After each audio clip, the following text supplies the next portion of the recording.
วิดีโออุ้ยสวยนี่เรากำลังมาทะเลน้อยนะคะสวยงามมากค่ะใครยังไม่มาชมเชิญได้นะคะจะบานช่วง7 โมงเช้าจนถึง10 โมงโฆษณาให้ไปในตัวนะ โอ้ คะ เจ้าทะเลน้อยเจ้าโดนลอยแพแต่จอกแหนผักตกมากมายก่อนทะเลน้อยมีคลื่นและหาดทรายแต่เดี๋ยวนี้กลายเป็นแต่โคลนตมโอ้เจ้าทะเลน้อยเจ้าโดนรังแกฝากเป็นรอยแผลแห่งความยากจนระบบนิเวศเสียทะเลน้อยก็สับสนก็เพราะผู้คนใจสามมาทำลาย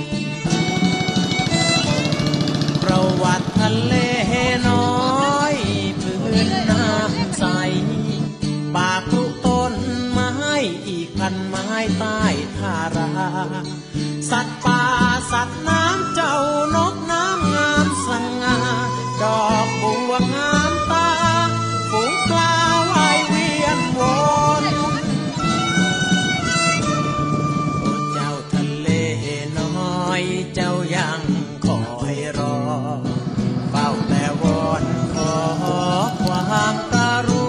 ณาให้ทะเลน้อยสดใสขึ้นอีกคราขอความเมตตามาพี่น้องไทย